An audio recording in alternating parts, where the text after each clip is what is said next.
या रसूल अल्लाह।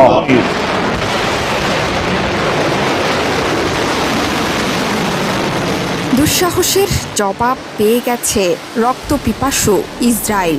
এতদিন ইরান শুধু তেল আবিবের নির্মমতা পর্যবেক্ষণ করছিল, সংঘাত যাতে না বাড়ে সেই চেষ্টাই করছিলেন ইরানের সর্বোচ্চ ধর্মীয় নেতা আয়াতুল্লাহ আলী খামেনি। কিন্তু হিজবুল্লাহ প্রধান হাসান নাসরুল্লাহকে হত্যা এবং লেবাননের মতো একটি স্বাধীন দেশের সীমান্ত অতিক্রম করায় সকল ধৈর্যের বাঁধ ভেঙে গিয়েছিল খামেনির, যার চূড়ান্ত জবাব এলো মঙ্গলবার। এবার ইসরায়েলকে ক্ষত বিক্ষত করল ইরানের 2 শতাধিক মিসাইল। ইরান বলছে 80 থেকে 90% ক্ষেপণাস্ত্র লক্ষ্যবস্তুতে আঘাত করতে সক্ষম হয়েছে।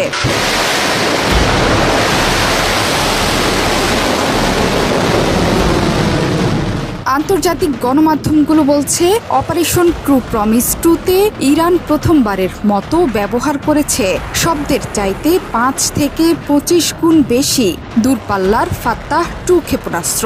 গেল জুনে ইরান মধ্যম পাল্লার ক্ষেপণাস্ত্র ফাত্তাহ 1 হাইপারসনিক মিসাইল উন্মোচন করেছিল। সেই অনুষ্ঠানে উপস্থিত ছিলেন প্রয়াত প্রেসিডেন্ট ইব্রাহিম রাইসিও। পরবর্তীতে গেল বছরের নভেম্বরে ফাত্তাহ 1 এর অত্যাধুনিক সংস্করণ হাজির করা হয়েছিল, যেই মিসাইলের নাম ফাত্তাহ 2।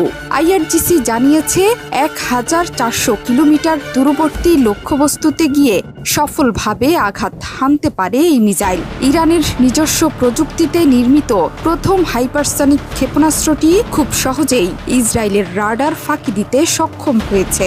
এটি যে কোনো ইসরায়েলের ক্ষেপণাস্ত্র প্রতিরক্ষা ব্যবস্থায় আঘাত হানতেও সক্ষম হয়েছে। যদিও ইরানের প্রেসিডেন্ট মাসুদ পেজেশকিয়ান হুঙ্কার দিয়ে বলেছেন মঙ্গলবার রাতের হামলা ইরানের সামর্থ্যের ঝলক মাত্র, ইরানের সঙ্গে সংঘাতে জড়াবেন না। ইরানের বৈধ অধিকারের ওপর ভিত্তি করে ইরান এবং এই অঞ্চলের শান্তি ও নিরাপত্তার উদ্দেশ্য ইরানের স্বার্থ ও নাগরিকদের রক্ষায় ইসরায়েলকে অবধারিত জবাব দেয়া হয়েছে। বিবৃতিতে আইআরজিসিও জানিয়েছে আত্মরক্ষার তাগিদে এই হামলা চালানো হয়েছে। ক্ষেপণাস্ত্র উৎক্ষেপণের পরপরই সংক্ষিপ্ত বিবৃতিতে বলেছে ক্ষেপণাস্ত্র হামলা শুরু।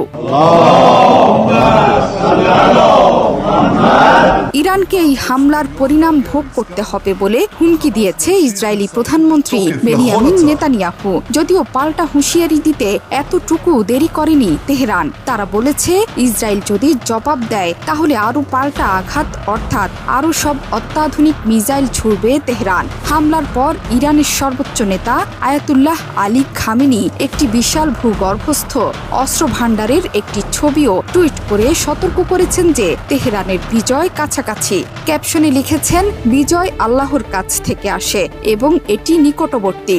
আরেকটি টুইট বার্তায় তিনি লিখেছেন, ইসরায়েলের ওপর আরও শক্তিশালী ও বেদনাদায়ক হামলা করা হবে।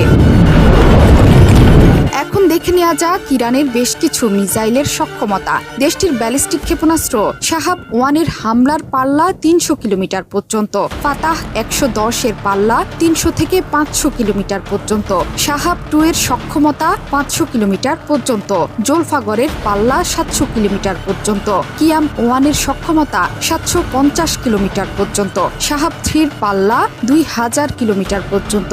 এছাড়াও আছে গাদার ও ইমাদ সিরিজের ক্ষেপণাস্ত্র। পাশাপাশি আছে অগণিত ড্রোন আর সমরাস্ত্রের ভান্ডার। বিশেষজ্ঞরা বলছেন ইরানের এমন কিছু ব্যালিস্টিক ক্ষেপণাস্ত্র আছে যা সাধারণ ক্রুজ ক্ষেপণাস্ত্রের চেয়ে দ্রুত লক্ষ্যে পৌঁছায়। শুধু তাই নয়, ব্যালিস্টিক ক্ষেপণাস্ত্রের উচ্চ গতির কারণে ক্ষেপণাস্ত্র প্রতিরক্ষা ব্যবস্থার মাধ্যমে সেটি আটকে দেয়া কঠিন। সে কারণে বোঝাই যাচ্ছে ইসরায়েল যত বাড়বে ইরান তার 3 গুণ প্রতিশোধ তুলবে। জোহরা চৌধুরী সেতু, 71।